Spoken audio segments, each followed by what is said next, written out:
अस्सलामु अलैकुम वरहमतुल्लाहि वबरकातुह। आऊज़ु बिल्लाहि मिनश शैतानिर रजीम। बिस्मिल्लाहिर रहमानिर रहीम।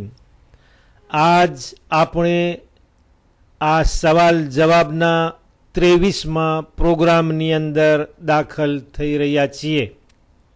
આદત પ્રમાણે આજ પણ હું હઝરત ઇમામે હસને અસ્કરી એટલે આપણા 11મા ઇમામ અલૈહિસ્સલામની હદીસ લઈને તમારી સામે હાજર થયો છું।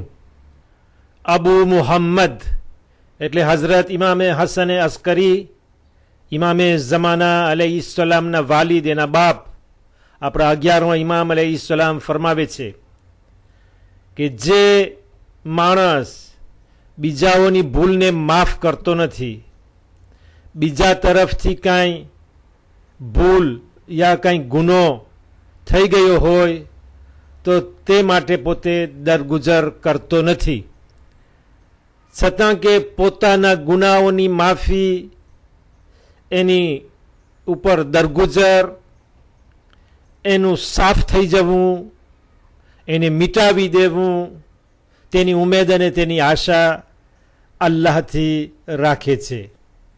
એટલે ઇમામ દરેક મોમિનને પોતાના માનનારા શિયાને ભલામણ કરી રહ્યા છે કે જેવી રીતે તમે અલ્લાહનું નામ સેંકડો વખત દિવસમાં લ્યો છો કે અલ્લાહ રહમાન અને રહીમ છે, કે તે તમારા ઉપર રહેમ કરે, તમારા ગુનાહોને માફ કરે, તમારા નેકીઓને કબૂલ ફરમાવે, તમારા ગુનાહોને લખાવે નહીં, તો એ જ પ્રમાણે તમે પણ બીજાઓને માફ કરો, બીજાઓની ભૂલ સામે તમારી આંખોને બંધ કરી નાખો, એટલે કે તમે બીજાના ગુનાહોને માફ કરશો એ જ પ્રમાણે અલ્લાહ પણ જલ્દી અને વધુ ને વધુ તમારા ગુનાહોને, તમારા એબને માફ કરશે, કારણ કે તમે તેના એક બંદાએ મોમીન એના બંદાના ગુનાહોને ઢાંકી દીધા, એના એબને સંતાડી દીધા, એનાથી તરફથી જે તમારા પ્રત્યે ભૂલ થઈ હતી તેના ઉપર દરગુજર કરે, માફ કરી આપ્યા, એની માફીને કબૂલ ફરમાવી, તો અલ્લાહ પણ એવા મોમીનથી ખુશ થઈ એના ગુનાઓને તરત અને જલ્દી માફ કરે છે। આ હદીસથી આજના કાર્યક્રમને ઉગાડતા હું સૂરે રૂમ ઉપર આવું છું, કારણ કે શબે કદ્રની રાતમાં સૂરે અનકબૂત અને સૂરે રૂમ પડવા માટે ઘણો સવાબ કિતાબોની અંદર વારિદ થયો છે। સૂરે અનકબૂત આપણે ગઈકાલે જોઈ ચૂક્યા, સૂરે રૂમ પર થોડી વાતો જોઈએ અને આમ એકંદરે કુરાન ઉપર પણ સવાલ કરીએ, કારણ કે કુરાનની તિલાવત કરવાનો આ મહિનો છે। તમને માલુમ છે કે કુરાને શરીફની અંદરમાં 114 સૂરા જે સમાયેલા છે એ બે ભાગમાં વહેંચાયેલા છે। અમુક સૂરાઓ મક્કામાં નાઝિલ થયા છે, અમુક સૂરાઓ મદીનામાં નાઝિલ થયા છે। પૈગંબર સલ્લલ્લાહુ અલૈહિ વસલ્લમની જે પહેલી જિંદગી મક્કામાં ગુજરી, 13 વર્ષની તબલીગ, તે દરમિયાન અમુક સૂરાઓ ત્યાં ઉતર્યા હતા અને બાકીના 10 વર્ષ જે મદીનામાં પસાર કર્યા ત્યાં પણ અમુક સૂરાઓ આસમાનથી ઉતર્યા હતા। ગણતરીમાં ફરક છે। તમે બતાવો કે આ 3 જવાબો જે તમારી સામે મૂક્યા છે એમાંથી કયો જવાબ સાચો છે। 85 સૂરાઓ મક્કામાં નાઝિલ થયા હતા અને 29 સૂરાઓ મદીનામાં, અથવા તો 90 સૂરાઓ મક્કામાં અને 24 સૂરાઓ મદીનામાં, અથવા તો 80 સૂરાઓ મક્કામાં અને 34 સૂરાઓ મદીનામાં। પહેલી લાઈનમાં જેટલા નંબર છે એ મક્કાના શિફ્ર છે અને બીજી લાઈનમાં બીજા કોલોનમાં જે શિફ્ર છે, જે નંબર છે તે મદીનાના છે। તો 3 જવાબ તમારી સામે મૂકવામાં આવ્યા છે, એમાંથી કયો જવાબ સાચો છે, કેટલા મક્કામાં અને કેટલા મદીનામાં ઉતર્યા તે તમે બતાવશો।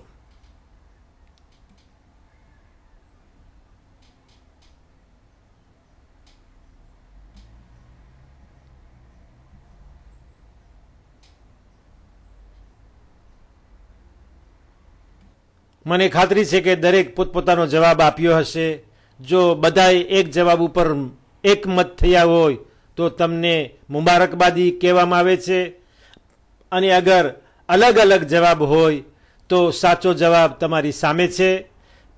85 સૂરાઓ એટલે કે 85 સૂરાત મક્કામાં નાઝિલ થયા હતા 13 વર્ષ દરમિયાન, અને 29 સૂરાઓ મદીનામાં નાઝિલ થયા હતા 10 વર્ષ, જે બાકીની પૈગંબર સલ્લલ્લાહુ અલૈહિ વસલ્લમની જિંદગી હતી તે દરમિયાન.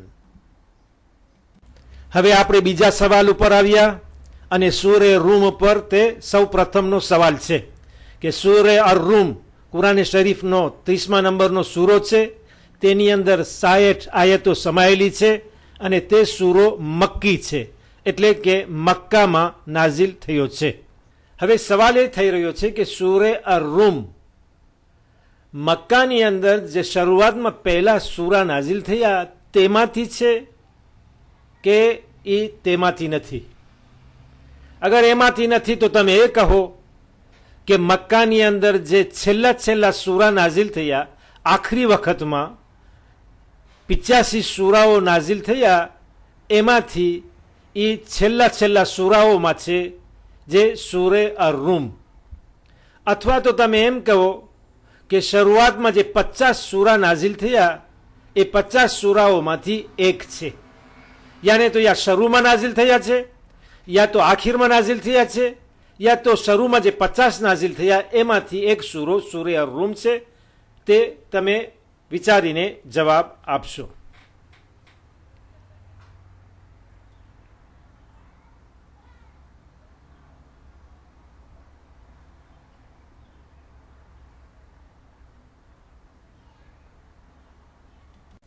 જવાબ તમારી સામે તમે નજરે જોઈ રહ્યા છો કે આખરી સૂરાઓ જે મક્કામાં નાઝિલ થયા તેમાંથી સૂરે અનકબૂત છે અને એક સૂરે રૂમ છે.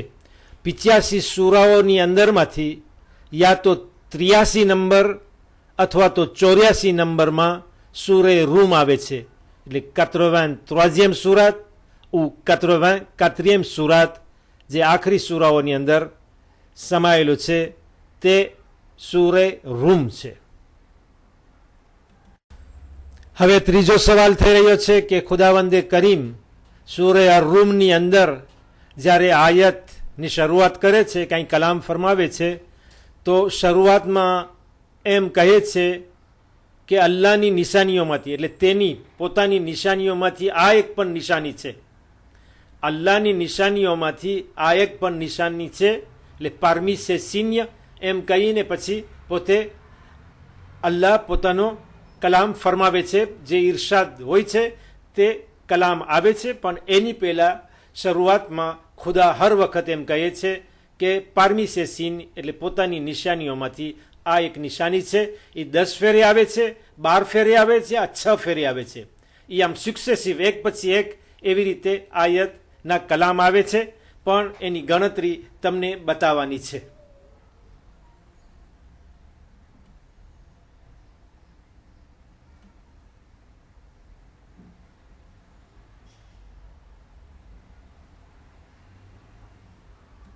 બનવા જોગ છે કે તમે ગણી રહ્યા હોય તો હજી તમને હું થોડો ટાઈમ આપું છું. કુરાને શરીફ તો તમારી સામે જ હશે. જેવી રીતે ગઈકાલે તમે સૂરે અનકબૂત જોઈ રહ્યા હતા એ જ રીતે સૂરે રૂમ ઉગાડીને તમે સામે રાખ્યા હશો. નહીં તો પછી હું તમને જવાબ આપું છું. ગુજરાતીમાં હોય યા ફ્રેન્ચીમાં હોય તે તર્જુમાની અંદર તમને જવાબ મળી આવશે, અને તે 6 વખત છે. આયત 20, 21, 22, 23, 24, 25 એ 6 આયતોમાં તમને આવી રીતે મળશે. પારમી સે સિન્ય યાને કે અલ્લાહની નિશાનીઓમાંથી તેની, એટલે ખુદાની નિશાનીઓમાંથી આ પણ એક વસ્તુ છે, અને પછી અલ્લાહ પોતાનો જે બયાન કરવાનો હોય છે એ વાતને જિક્ર કરે છે. હવે આપણે ચોથા સવાલમાં પ્રવેશ કરીએ છીએ. એ પણ સૂરે અર રૂમ ઉપર જ સવાલ થઈ રહ્યો છે. એમાં આયત ચૂંટવાની છે તમને. આયત નંબર 35, આયત નંબર 40, આયત નંબર 31. આ 3 આયતોમાંથી કઈ આયત છે જે સવાલ તમારી સામે પેશ થઈ રહ્યો છે તે એ બારામાં છે કે નમાઝને અદા કરો, નમાઝ કાયમ કરો, નહીં તો તમે મુશરિકોમાં દાખલ થઈ જશો, મુશરિક બની જશો. તો એ આયત કયા નંબરની છે કે જેમાં અલ્લાહનો આ કડક ફરમાન આવ્યો છે?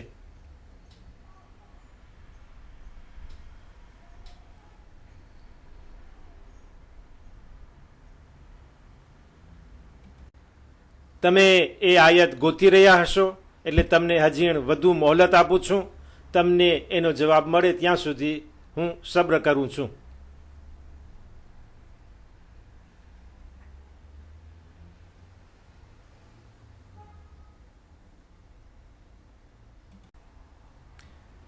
એ સૂરે રૂમની 31મી નંબરની આયત છે.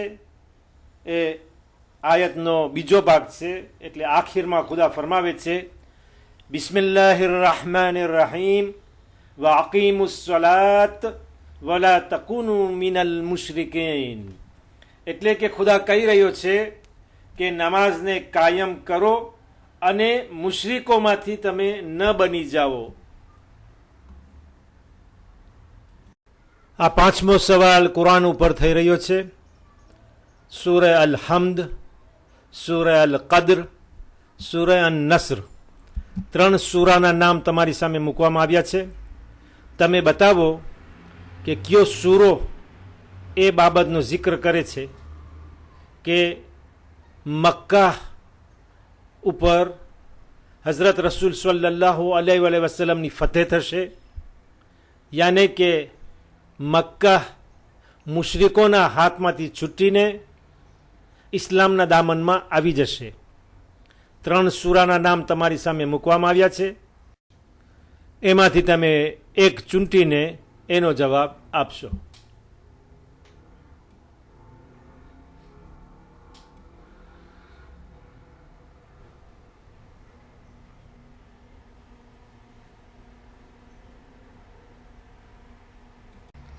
તે સૂરો સૂરે અન નસર છે, જે કુરાન શરીફમાં 110 નંબરમાં આવ્યો છે. હવે છઠ્ઠો પ્રશ્ન થઈ રહ્યો છે. એ પણ 3 સૂરાના નામ તમારી સામે મૂકવામાં આવ્યા છે. સૂરે અન નાસ, સૂરે અલ ફલક, સૂરે અલ ઇખલાસ. એ 3 સૂરામાંથી કયો એવો સૂરો છે કે જેની અંદર ખુદા આપણને અલ્લાહથી પનાહ ચાહવાનું કહે છે એ લોકોથી કે જે લોકો આપણા ઉપર હસદ કરતા હોય. એટલે હાસિદોથી બચવા માટે અલ્લાહની પનાહ ચાવી આ એક સૂરામાં તે બાબત બયાન થઈ છે. એ સૂરો તમે ચૂંટી અને બતાવશો.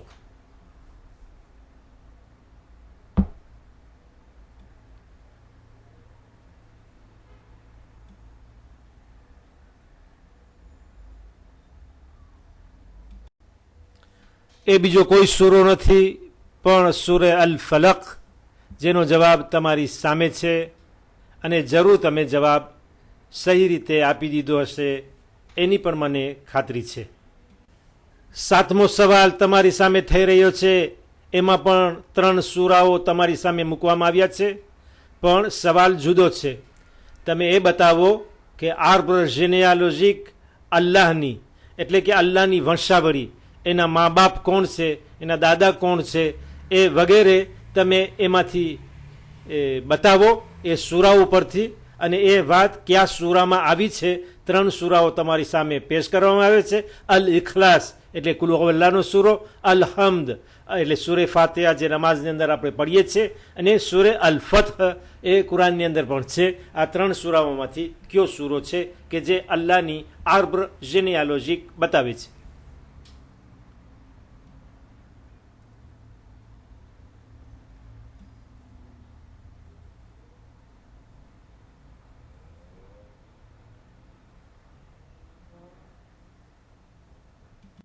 એ બીજો કોઈ સૂરો નથી. જેવી રીતે સવાલ સહેલો છે એમ જવાબ પણ સહેલો છે. એ સૂરે ઇખલાસ એ કુલ હુવલ્લાહુ અહદનો સૂરો છે, જેનું એક બીજું નામ છે સૂરે તૌહીદ, એટલે કે અલ્લાહની એક્યતા બતાવે છે. જે સૂરામાં કહેવામાં આવ્યું છે કે ખુદા કોઈથી જન્મ લીધો નથી અને કોઈને જન્મ આપ્યો નથી, તો જ્યારે કોઈથી જન્મ લીધો ન હોય તો એકનો એક જ છે, એટલે એના મા બાપ દાદા કોઈ ન હોય તો અલ્લાહની વંશાવરી, એની આર્બર જેનેઆલોજિક આ સૂરાની અંદર બયાન થઈ છે.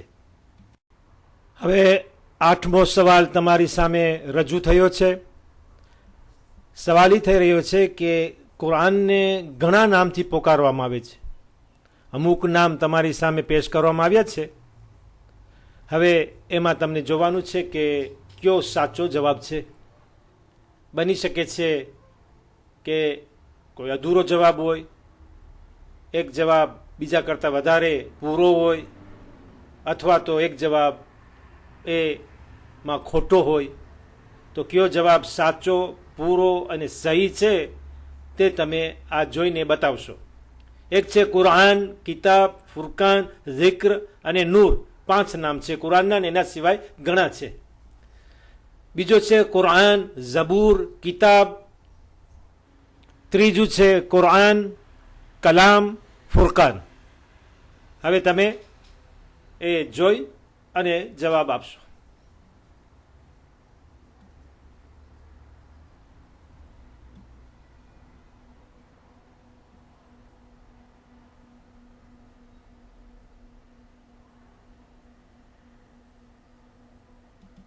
તમારી સામે જે જવાબ પેશ કરવામાં આવ્યો છે એ સહી, પૂરો અને સાચો જવાબ છે. કુરાન, કિતાબ, ફુરકાન, ઝિક્ર, નૂર, એ સિવાય બીજા ઘણા નામ છે. આ 5 જવાબ જે તમારી સામે મૂકવામાં આવ્યા છે એ સંખ્યામાં પૂરો જવાબ છે.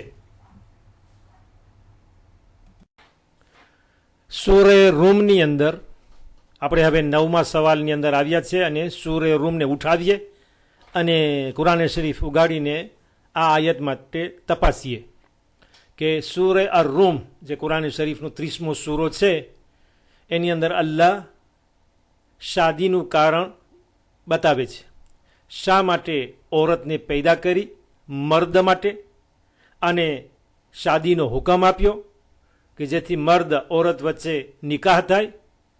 તો એનાથી શું મતલબ છે, એનું શું કારણ છે, એનો શું ફાયદો છે, અલ્લાહ એ આયતમાં બતાવે છે. 3 જવાબ તમને આપું છું. એમાંથી એક જવાબ સહી, સાચો છે ને કુરાનની આયતનો એક ભાગ છે. બાકી 2 બીજા જવાબ એ સહી નથી, એ કુરાનમાંથી નથી, પણ એ બનાવટી છે.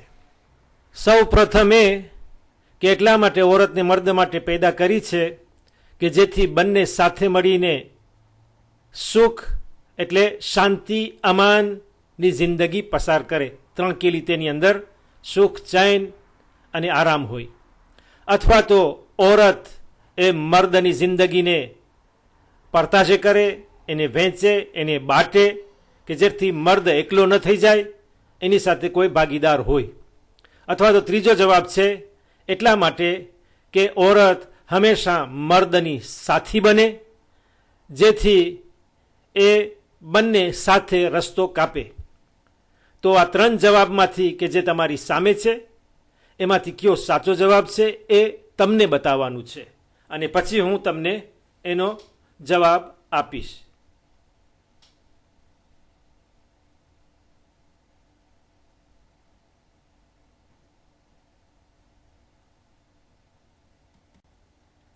બિસ્મિલ્લાહિર રહમાનિર રહીમ.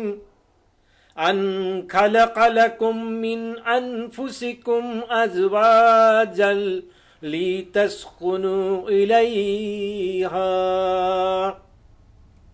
મને ખાતરી છે કે કુરાન શરીફની આયત સાંભળીને ભલે અરબીમાં હોય તમે સમજી ગયા હશો એનું કારણ કે અલ્લાહે શા માટે ઓરતને પેદા કરી છે મર્દ માટે, જેથી બંનેની વચ્ચે શાદી અને નિકાહ વતી, શાદી અને નિકાહ મારફતે તેમની જોડાણ થાય અને સાથે રહીને જીવન પસાર કરે. હું તમને તેનો જવાબ આપું છું.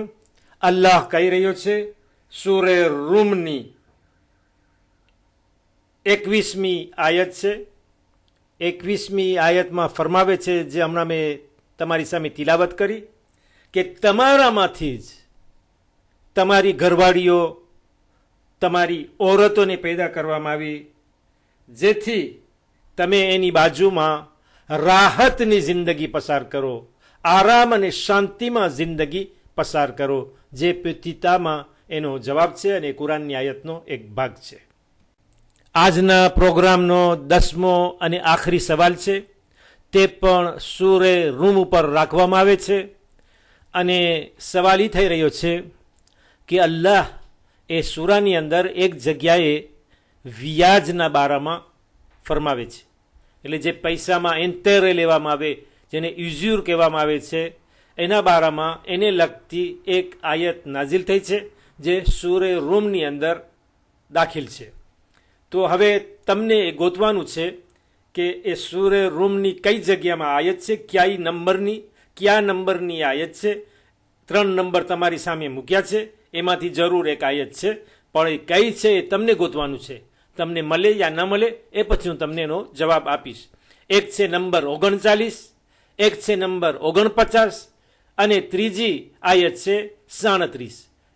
એ 3 આયતોમાંથી તમને બતાવવાનું છે કે કઈ આયત એ વ્યાજના બારામાં છે અને બાકીની 2 આયતો જે નંબર બતાવવામાં આવ્યા છે એ વ્યાજને લગતી નથી.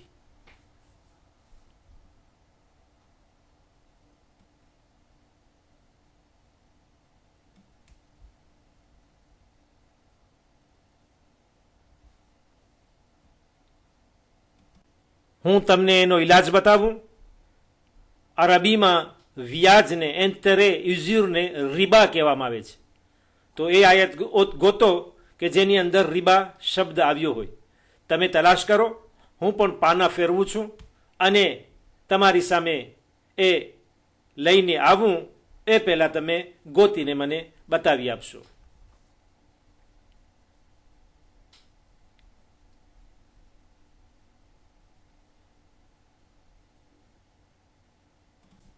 અલ્લાહ ફરમાવી રહ્યો છે એ સૂરે રૂમની એ આયતમાં કે અને રિબા કે જે લોકોના માલને કાંઈક વધારી દે, એટલે વ્યાજ, એન્તેરે, યુઝ્યુર, અને રિબા કે જે લોકોના માલને કાંઈક વધારી દે એવા હેતુથી તમે આપો છો તો જાણી લો કે તે અલ્લાહની પાસે કાંઈ જ વધારો કરતો નથી.